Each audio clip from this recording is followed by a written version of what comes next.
The notification pinged at 2:17 a.m. Slicing through the silence of my cramped Brooklyn apartment. I was sprawled on my couch, half drunk on cheap bourbon, scrolling through Grindr with the kind of reckless hope you only muster when the night feels endless. His profile picture: blonde hair, shy smile, flannel shirt stopped me cold.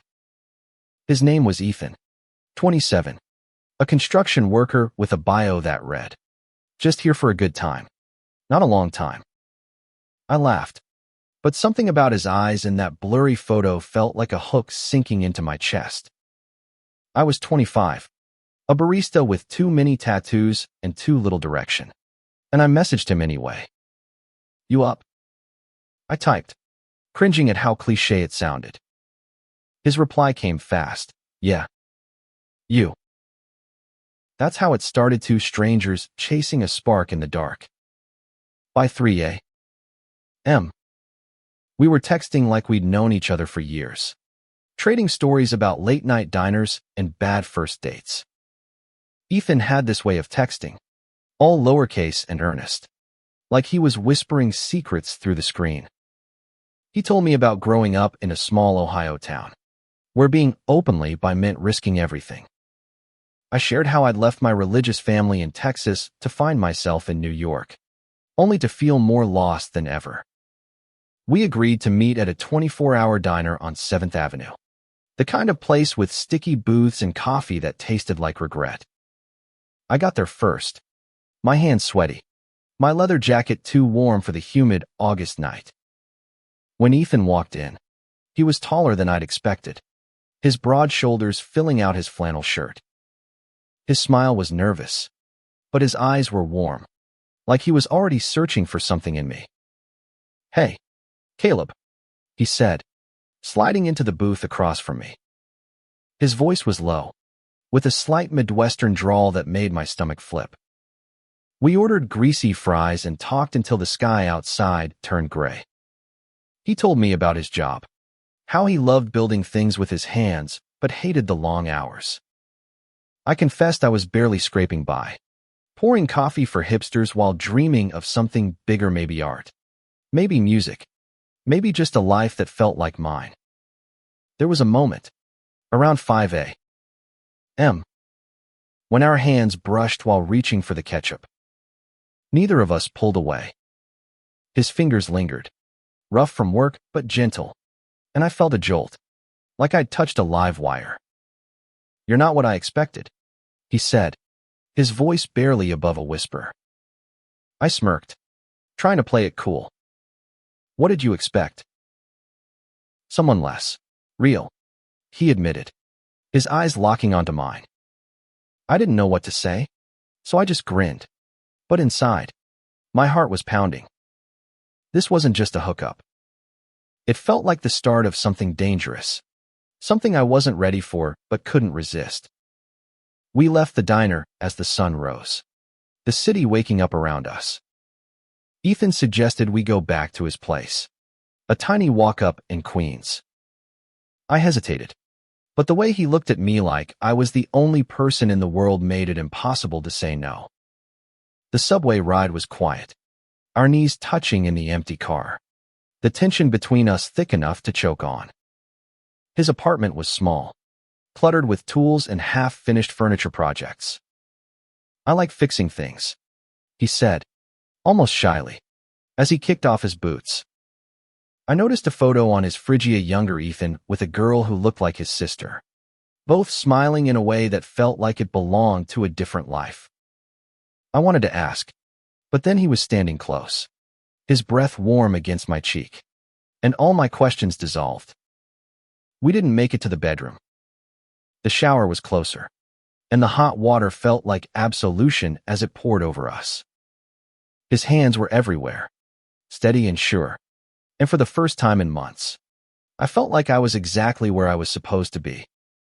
But it was what happened after, when the water ran cold and we were tangled on the bathroom floor, that changed everything. On his knees, his hair dripping, Ethan looked up at me and whispered something I still replay in my head every night. Those words weren't just a confession, they were a promise, a plea, and a wound all at once. And they set us on a path neither of us could have predicted. "I'm not out," Ethan whispered, his voice raw, his eyes searching mine like he was afraid I'd bolt. The bathroom tiles were cold against my back, but his words hit harder, each one a stone sinking in my chest. "Not to my family. Not to anyone back home." I froze, water still dripping from my hair. The steam in the room felt suffocating now, the intimacy of moments ago replaced by something heavier. I'd been out since I was 17, loud and proud despite the scars it left. Ethan's confession wasn't just vulnerability, it was a warning.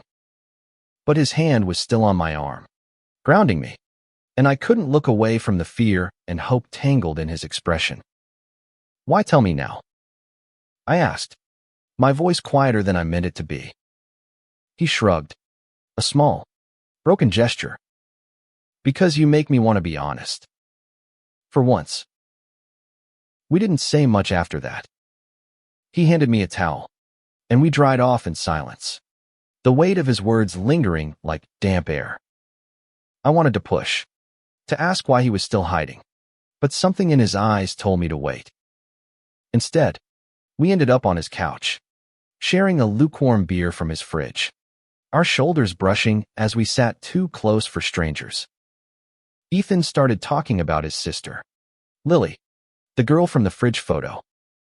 She was 22, living in Ohio, and the only person he felt he could be himself with.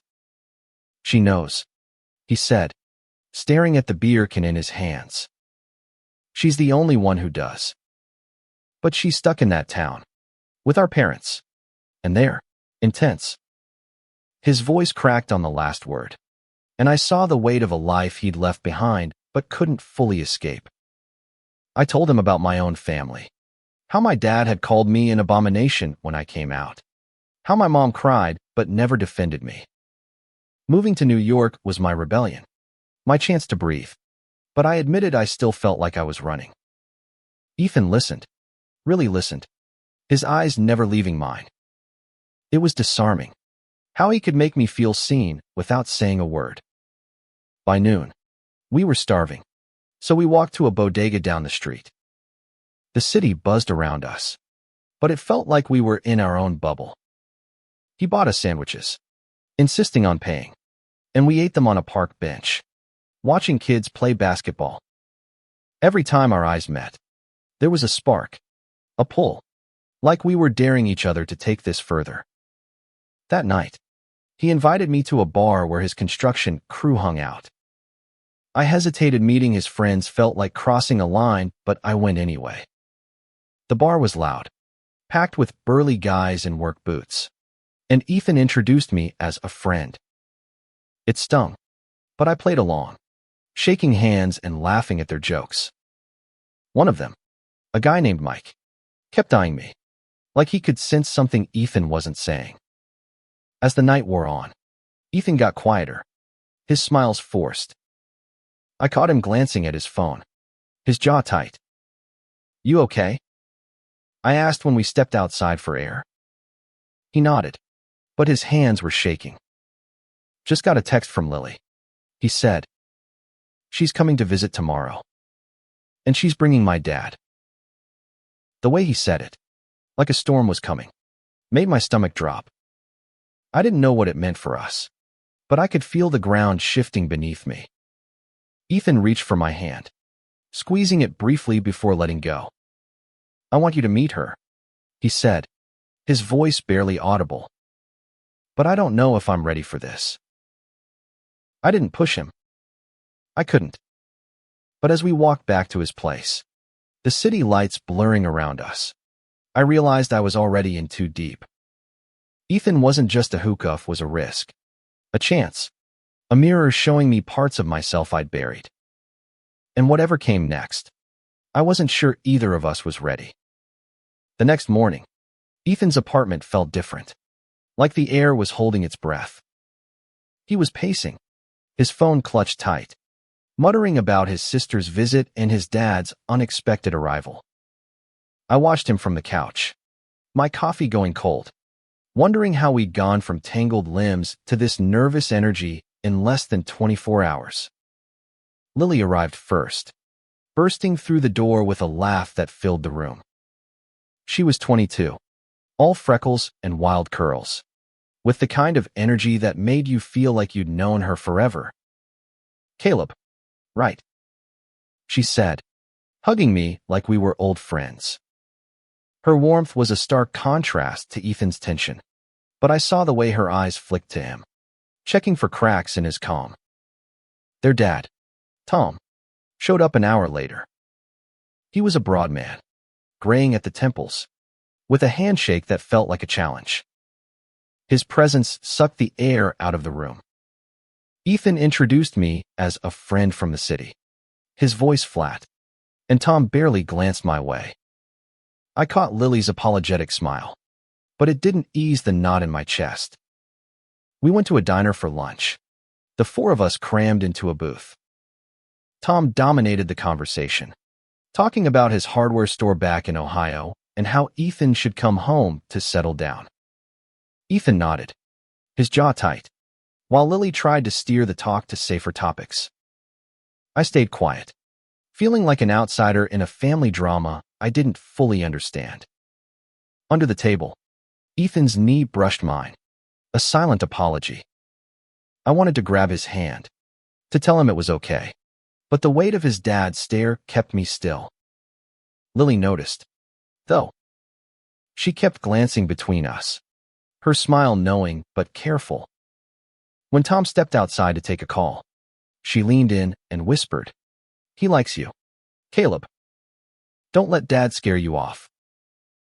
Ethan excused himself to the bathroom, and I followed, needing to check on him.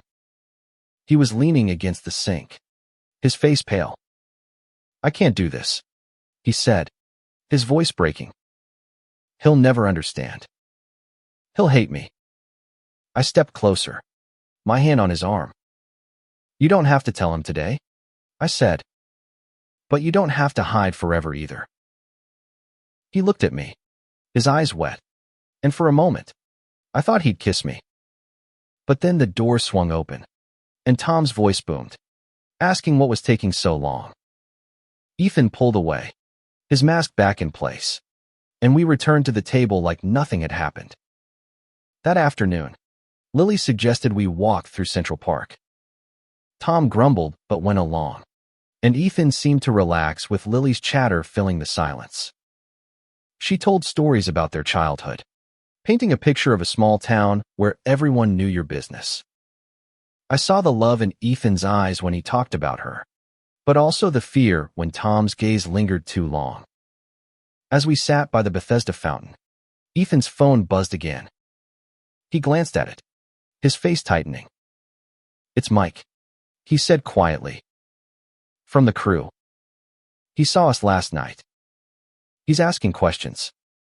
The words hit like a punch. I knew what it meant to be outed before you were ready, and the panic in Ethan's eyes was too familiar. Lily overheard and squeezed his hand. "You've got this," she whispered. Tom was distracted, watching a street performer, but I felt the storm brewing. Ethan looked at me, his expression a mix of fear and determination, and I knew whatever came next would test us both. The park's noise faded as Ethan's words hung between us. Mike's text wasn't just a question, it was a threat to the fragile world Ethan had built. I saw the fear in his eyes, but also a flicker of defiance, like he was tired of running. We left the park early, Tom complaining about the city's chaos, Lily trying to keep things light. Back at Ethan's apartment, Tom announced he was heading to a hotel for the night, leaving Lily to stay with Ethan. The relief on Ethan's face was palpable, but it didn't last. As soon as Tom left, Ethan's phone buzzed again. Another text from Mike. "Didn't know you swung that way. We need to talk." Ethan tossed his phone onto the couch, his hands shaking. "He's not going to let this go," he said, his voice low. Lily sat beside him, her arm around his shoulders. "Then don't let him control you. She said fiercely, "You're allowed to be who you are, Ethan." I stayed quiet, feeling like an intruder in their moment. But Ethan looked at me, his eyes pleading. "Caleb, I don't know how to do this," he admitted. "I've spent my whole life hiding. What if I lose everything?" I wanted to tell him he wouldn't, that I'd be there. But the truth was, I didn't know either. That night, Lily cooked spaghetti in Ethan's tiny kitchen, the smell of garlic and tomatoes filling the air. We ate on the floor, laughing at her terrible jokes, but the tension never fully left. After dinner, Lily pulled me aside while Ethan washed dishes. "He's scared," she said, "but he's never looked at anyone the way he looks at you. Don't give up on him." Her words stayed with me as we sat on the couch, Ethan's head resting on my shoulder. It felt so natural, so right, but the shadow of Mike's texts loomed over us. Around midnight, Ethan got another message. This time, it was a photo, a blurry shot of us outside the bar, our hands brushing. The caption read, "Careful, man. People talk." Ethan's face went white. "He's gonna tell everyone," he whispered. I took his phone, my anger flaring. "Let him," I said, surprising myself. "You don't owe him anything." But Ethan shook his head. "It's not just him. If my crew finds out, I could lose my job. If my dad hears." Lily overheard and stepped in. "Then we deal with it," she said. "You're not alone in this." Her strength was infectious, but I could see Ethan retreating, his walls going back up. I reached for his hand, squeezing it. "We'll figure it out," I said, hoping I sounded more certain than I felt. The next morning, Ethan got a call from his foreman. Mike had already started talking, dropping hints to the crew. Ethan's voice was steady on the phone, but his hands were trembling when he hung up. "They want me to come in early tomorrow," he said. "They know something's up." Lily suggested we get out of the apartment, clear our heads. We ended up at a small art gallery in Chelsea, a place I'd mentioned wanting to visit. Ethan seemed distracted, but he held my hand as we wandered through the exhibits, his grip tight, like he was anchoring himself to me. For a moment, it felt like we could outrun the storm. But as we left the gallery, Ethan's phone buzzed again. This time, it was his dad. "He's coming over tonight," Ethan said, his voice hollow. "He wants to talk about my future." The words felt like a guillotine, and I knew we were running out of time. Ethan's apartment felt like a pressure cooker by the time Tom arrived that evening. The air was thick with unspoken words, and Ethan's nervous pacing didn't help. Lily tried to lighten the mood, cracking jokes about the city, but Tom's stern presence silenced her. He sat on the couch, arms crossed, his eyes flicking between Ethan and me like he was piecing together a puzzle. "Ethan, we need to talk about Ohio," Tom said, his voice gruff. "You can't keep running from your responsibilities." Ethan stiffened, his hands clenched at his sides. I wanted to reach for him, but the tension in the room kept me rooted to my chair. Lily shot me a look, urging me to stay calm. Tom went on about the family business, how Ethan was needed back home, how he was wasting his life in New York.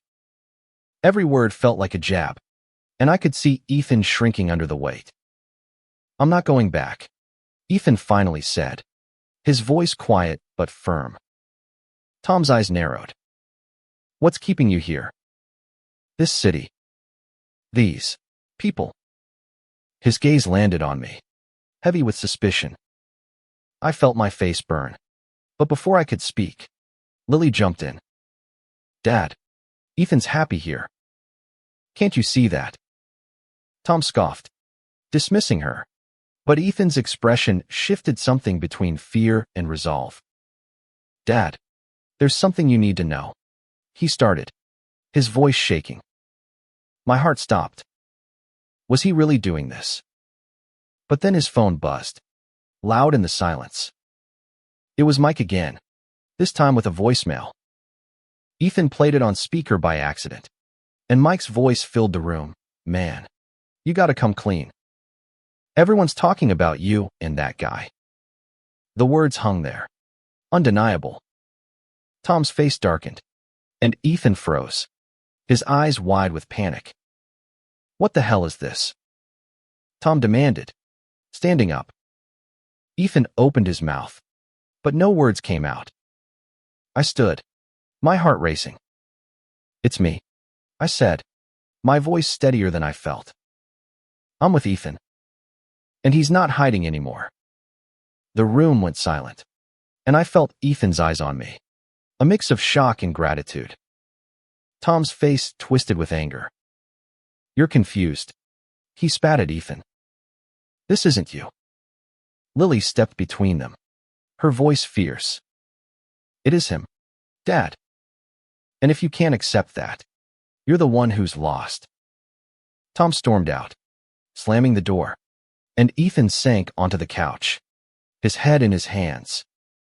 Lily knelt beside him, whispering reassurances, while I stood there, feeling like I'd just lit a match in a room full of gasoline.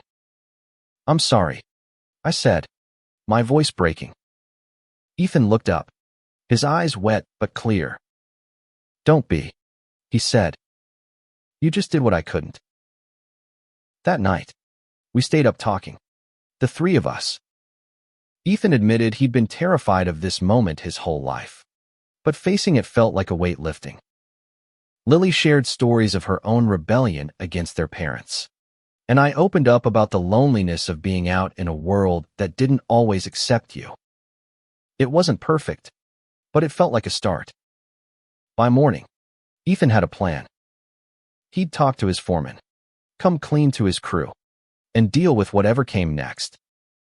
I'm done hiding, he said, his hand finding mine. But as we stepped outside, ready to face the day, another text from Mike arrived, this one with a photo of Ethan's dad at the construction site. The message read, "Your old man's here. And he's pissed." The construction site was a maze of steel beams and concrete dust, the noise of drills and shouting men drowning out my racing thoughts. Ethan drove us there, his knuckles white on the steering wheel, Lily in the back seat trying to keep him calm. He's just trying to intimidate you, she said, but her voice wavered. We all knew Tom wasn't the type to back down. When we arrived, Tom was waiting by the foreman's trailer, his arms crossed, his face like stone. Mike stood nearby, smirking, his phone still in hand. Ethan parked and took a deep breath, his eyes meeting mine. Stay close, he whispered, and I nodded, my heart pounding. Tom didn't waste time. You're making a fool of yourself, he barked as Ethan approached. This lifestyle isn't who you are. The word lifestyle dripped with disdain, and I felt my fists clench. Ethan stood tall, though, his voice steady. It's not a lifestyle, Dad. It's who I am. The crew was watching now, some curious, others uncomfortable. Mike stepped forward, his smirk fading. You should have told us. Man. We're a team. Ethan's jaw tightened. I didn't think I had to. But I'm done hiding. His words were quiet but carried weight, and I saw a few of the guys nod, their expressions softening. Tom wasn't swayed. He grabbed Ethan's arm, his voice low and venomous. You're throwing away your future for this. He gestured at me, and I stepped forward, unable to stay silent. He's not throwing anything away, I said. He's choosing to live. Tom's eyes burned into me, but before he could respond, Lily stepped in, her voice fierce. Dad, stop. You're losing him. For a moment, it looked like Tom might explode. But then the foreman, a grizzled man named Joe, walked over. Enough, he said, his voice cutting through the tension. Ethan's one of my best. If he's happy, I don't care who he's with. He looked at Mike, his eyes hard. And you stop stirring shit. Mike muttered an apology, backing off, and the crew dispersed, some clapping Ethan on the shoulder as they passed. Tom stood there, silent, his face unreadable. Finally, he turned to Ethan. "You're no son of mine," he said, and walked away. The words hit like a sledgehammer, and Ethan's shoulders slumped, but he didn't break. Lily hugged him, tears in her eyes, and I took his hand, feeling the tremble in his fingers. "You did it," I whispered. He nodded, but his eyes were distant, the weight of his dad's words sinking in. We drove back to his apartment in silence, the victory bittersweet. That night, Ethan opened up about his childhood, how Tom's expectations had shaped him, how he'd always felt like he was failing. "I thought I could keep everyone happy," he said, his voice raw. "But I was killing myself." I held him, my own fears bubbling up. What if this was too much? What if I wasn't enough? Lily left the next morning, promising to call. Ethan and I spent the day together, wandering the city, trying to find normalcy. But the tension lingered, and when we got back to his place, he got another text. This time, it was from his mom. "Your dad told me." It read, "Come home. We need to talk." Ethan stared at the screen, his face pale. "I can't go back," he said, almost to himself. I took his hand, my heart aching.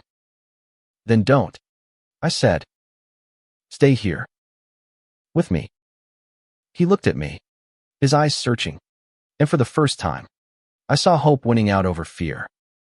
Ethan didn't respond to his mom's text that day. Instead, we spent the afternoon in his apartment, the world outside feeling too big, too heavy. He showed me sketches of furniture he'd designed, beautiful, sturdy pieces that spoke of care and precision. "This is what I love," he said, his voice soft. "Making something that lasts." I saw myself in his words, chasing art but never quite believing it could be real. We cooked dinner together, a clumsy attempt at stir-fry that ended with us laughing over burnt peppers. It was the first time in days I'd seen him smile without a shadow behind it. But as we ate, his phone kept buzzing messages from his mom, his sister, even a cousin he hadn't mentioned. The family he'd left behind was closing in, and I could feel him slipping back into that old fear. That night, we lay in his bed, the city's hum filtering through the window. "What if I lose them all?" he whispered, his head on my chest. I didn't have an answer, so I just held him, my fingers tracing the lines of his tattoos. "You've got me," I said finally, the words feeling like a vow. He looked up, his eyes bright in the dark. "I don't deserve you," he said, and kissed me, slow and deep, like he was trying to memorize me. The next morning, Ethan decided to call his mom. I sat on the couch, pretending to read, while he paced the kitchen, his voice low but steady. "I'm not coming back," he said. "Not until you and Dad can accept me." I couldn't hear her response, but Ethan's face tightened, and when he hung up, he looked drained. "She cried," he said. "Said she loves me but doesn't understand." I crossed the room, pulling him into a hug. "Give her time," I said, hoping it was true. He nodded, but I could feel the doubt in him. We spent the day distracting ourselves watching bad movies, sharing a pizza, pretending the world wasn't pressing in. But when Ethan checked his phone, there was a new message from Lily. "Mom's coming to New York tomorrow." The news hit like a shockwave. Ethan's mom, Susan, was softer than Tom, but her silence when Ethan was growing up had been its own kind of wound. "What does she want?" I asked, my stomach twisting. Ethan shook his head. To fix me. Probably. When Susan arrived, she was smaller than I'd pictured, her face lined with worry. She hugged Ethan tightly, tears in her eyes, but her gaze lingered on me, uncertain. We sat in a coffee shop, the three of us, and she spoke carefully, like she was afraid of breaking something. I don't understand this, she said, gesturing vaguely at us. But I don't want to lose you, Ethan. It wasn't acceptance. Not fully, but it was a crack in the wall. Ethan reached for my hand under the table, his grip fierce. I'm not changing, he said, his voice steady. This is who I am. Susan nodded, her lips tight, and I saw the effort it took her to stay. That night, Ethan was quiet, processing. I told him about my own mom, how she'd never reached out after I left Texas. You're lucky, I said. She's trying. He nodded, his eyes distant. I just want it to be enough, he said. And as we fell asleep, his arms around me, I realized I wanted that too for both of us. Susan stayed in New York for 3 days, and each one felt like a tightrope walk. She and Ethan talked about his childhood, his fears, his life here. I stayed on the sidelines, giving them space, but Ethan kept pulling me back, his hand finding mine like a lifeline. By the time Susan left, she hadn't fully embraced us, but she'd promised to try. I love you, she told Ethan at the airport, her voice breaking. That's all I know how to do right now. Back at his apartment, Ethan was quiet, processing the weight of her words. I could see the hope in him, fragile but growing. She didn't walk away, he said finally, his voice soft. I smiled, squeezing his hand. That's a start. The next week was a blur of small victories and lingering fears. Ethan's crew didn't all accept him. Mike stayed distant, his resentment clear, but most rallied around him, their support quiet but real. Joe, the foreman, gave him a new project, a custom table for a client, and Ethan threw himself into it, his hands steady as he worked. I'd watch him in his tiny workshop, sawdust in his hair, and feel a warmth I hadn't known I could. I started sketching again, inspired by him, by us. One night, I showed him a drawing, a cityscape with 2 figures, hands touching, neon lights reflecting around them. That's us, I said, my voice shy. Ethan's eyes lit up, and he kissed me, his hands framing my face. You're incredible, he said, and for the first time, I believed it. But the past wasn't done with us. A letter arrived from Tom, handwritten, its edges worn like he'd hesitated before sending it. Ethan read it alone, his face unreadable when he finished. He wants me to come home for Thanksgiving, he said. Says he's thinking things over. I didn't trust it, but Ethan's eyes held a flicker of hope, and I couldn't take that away. We decided to go together. The drive to Ohio was long, the silence between us heavy with what-ifs. When we arrived, Tom's house felt like a museum of Ethan's old life photos of him as a kid, none of them showing who he'd become. Tom was civil, but distant, his eyes avoiding mine. Susan was warmer, hugging us both, but the tension was a living thing. Thanksgiving dinner was a test. Tom asked Ethan about his job, his plans, but never about me. Lily filled the silences, her laughter a lifeline, but I could feel Ethan's frustration building. Finally, as we cleared the table, Tom said, "You could still come home, son. Start over." Ethan's hand tightened on mine under the table. "I'm not starting over," he said. "I'm building something here. With Caleb." The room went quiet. Tom's face hardened, but Susan reached for his hand, her eyes pleading. "Let him be happy," she said softly. Tom didn't respond, but he didn't argue either. It wasn't acceptance, but it was a truce. Back in New York, Ethan and I stood in his shower again, the water warm, his arms around me. "I love you," he whispered, his voice steady this time, no fear behind it.